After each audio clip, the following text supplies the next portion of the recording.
Vamos falar de saúde agora, gente. O brasileiro tem trocado as refeições tradicionais por lanches. E um dos fatores que ajuda a explicar essa mudança é a alta no preço dos alimentos. Isso é o que aponta uma pesquisa de consumo. Enquanto o valor médio de uma refeição completa é de quase R$ 44, o gasto médio com lanches chega a pouco mais de R$ 10. Para a gente falar sobre esse assunto, a gente recebe agora, aqui no Headline News, Hudson Romano, que é gerente sênior de consumo fora do lar da Kantar. Bem-vindo, Hudson. Muito obrigado. Bom, a gente... Pois não. Não, pode ser.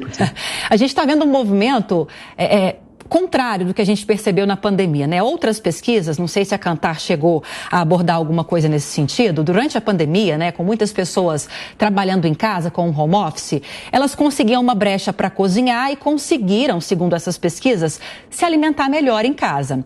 E agora, com a inflação, que está castigando principalmente o preço dos alimentos, a Kantar mostra agora para a gente uma pesquisa contrária, dizendo que as pessoas estão deixando de comer melhor para comer mais barato.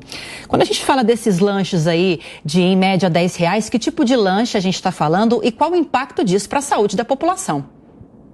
Bom, na verdade, quando a gente analisa todo o momento de almoço do brasileiro fora do lar, realmente, com esse aumento do preço, aí a gente fala de 25% de aumento de inflação desde pré-pandemia, o brasileiro ele tem escolhido muito mais refeições como snacks, né? Então a gente acaba falando de biscoitos salgados, biscoitos doces, coxinhas, esfirras e quibes, e também uma leve mudança para o aumento de consumo de hambúrguer nesse momento, porque são refeições, como você mesmo disse, muito mais baratas, né, que giram em torno de R$10. E com essa refeição ele consegue se manter durante o dia. Então ele tem que escolher muito bem com o que ele vai gastar e com isso ele acaba levando para esse momento esses produtos, entre aspas, menos saudáveis. E isso causa uma preocupação, já que o brasileiro ele tem que escolher cada vez mais o que se alimenta e está indo para essas categorias, isso sim vai gerar, no longo prazo, um problema de saúde. Já que a gente vê que produtos hipercalóricos, para se manter durante esse dia, ele vai acabar se tornando cada vez mais frequente. E isso vai afetar diretamente a saúde do brasileiro. Essa pesquisa mostrou, Hudson, que segmento da população que está aderindo a esses lanches, a esses alimentos não tão saudáveis, mais baratos, para tentar controlar o orçamento? Uma campanha já tão... Sim. Na verdade, a gente, quando olha a pesquisa em si, a gente vê que isso ocorre em todas as frentes do Brasil, desde a classe AB até a DE. Obviamente, a DE é a que mais sofre, principalmente porque ele tem um bolso um pouco mais apertado e ele tem que acabar escolhendo melhor. Mas isso vem acontecendo diretamente com toda a população em todas as regiões do Brasil. Tirando o Rio de Janeiro, que ainda se mantém um pouco acima o consumo de refeições, no resto do Brasil, a gente já tem notado que o brasileiro ele fez essa escolha. Quando eu vou para a classe AB, a gente acaba mantendo os jovens, principalmente, nesse momento de consumo de produtos mais baratos. A classe social de 50 mais anos, um público mais sênior, ele ainda mantém o hábito de comer refeições. Mas quando ele consome refeições na rua, ele diminui sua frequência. Então, antes, enquanto ele consumia 2, 3, 4 vezes por semana, ele agora vem consumindo apenas 1 ou 2 vezes. E isso faz com que todo o mercado se modifique.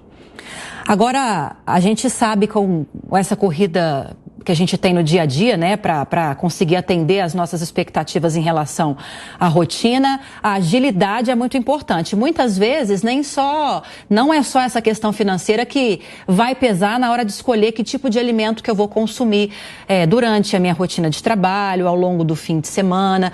Você acredita que esse movimento também de aceleração da vida contribui para isso? É só uma questão de valor dos alimentos também? Nós tivemos uma leve mudança nesse hábito. Então, com a volta do trabalho fora de casa e quando durante o home office a gente tinha aí um momento um pouco diferente de horários, né? A gente não tinha um horário tão fixo para a hora do almoço, para a hora do lanche, mas quando a gente volta para o escritório, sim, tem um efeito de mudança de hábito para que ele possa consumir um pouco mais rápido, mas quando a gente realmente tenta entender a razão do consumo, então a gente acaba pesquisando se o consumo está ocorrendo por hábito, por prazer, e muitas vezes vem pelo matar a fome.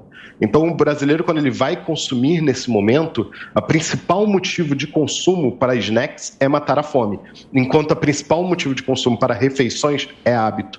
Então a gente vê que o brasileiro que vem consumindo e vem fazendo essa troca, ele acaba buscando um alimento para realmente se saciar. Enquanto quem está buscando refeições é muito mais ligado a esse hábito de consumo na hora do almoço.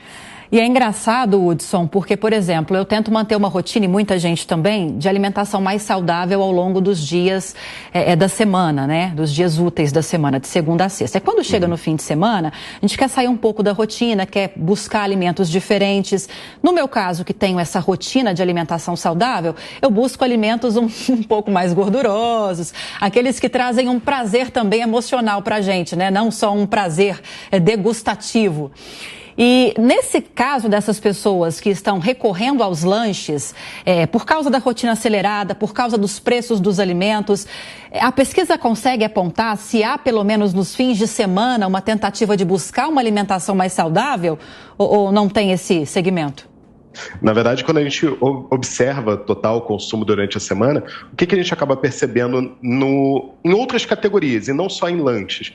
Por exemplo, a gente está batendo recorde hoje de consumo de cerveja. Hoje temos o maior número de consumidores consumindo cerveja no Brasil, junto em momentos de happy hour, momentos à noite. Isso também ligado ao final de semana. Então, o brasileiro, a gente acaba entendendo como, durante a semana, o brasileiro ele tem que se controlar, ele acaba tendo que pensar muito no que ele vai gastar, mas quando ele chega no final de semana, cerveja já volta a patamares pré-pandemia. Então, ele quer consumir aquela cervejinha no final de semana, fazer o seu churrasco, escolhendo talvez proteínas mais baratas, não mais seguindo com uma carne vermelha, mas a gente vê esse movimento de, sim, o retorno do consumo por prazer, né? Então, nos finais de semana, e principalmente nas quintas e sexta-feiras à noite, no momento de happy hour, nós estamos notando esse aumento de consumo, o que é muito bom, mostrando que o brasileiro ele volta a uma rotina pré a pandemia, né? Então, a gente volta a ter uma vida, entre aspas, normal, o que era antes. Agora, Hudson, na semana passada ou na retrasada, mas eu acredito que seja no início da semana passada, a gente divulgou aqui na Jovem Pan News a prévia da inflação.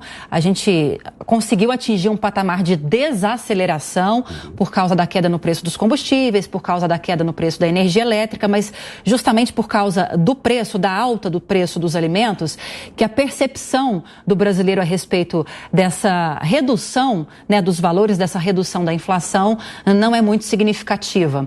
Porque quando a gente fala de alimentos, de alimentação, isso pega boa parte do nosso orçamento, né? A pesquisa mostra também qual é a fatia do orçamento que a alimentação ocupa. Sim, nós fizemos uma pesquisa assim no início do ano para tentar entender a visão doméstica, né? Não somente a alimentação fora de casa.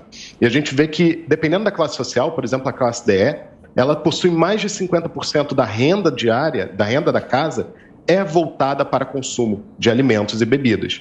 Então nós temos aí, mesmo que a gente esteja no momento de deflação, que é ótimo para o Brasil, a gente ainda tem um movimento de uma alta muito acumulada.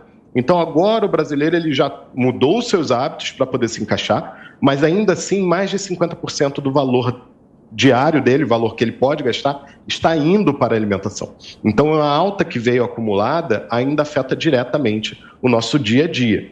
Mas, com essa redução e no longo prazo, a gente também nota que a gente está se adaptando, né? Não só de escolhas de produtos, mas também adaptando em tipos de produtos que a gente vai ter nas lojas, né? Então, mudanças de embalagem que a indústria vem fazendo, formas da gente se adaptar, também leva a gente ter um momento de, com a deflação, a gente voltar a consumir mais e cada vez melhor nesse momento.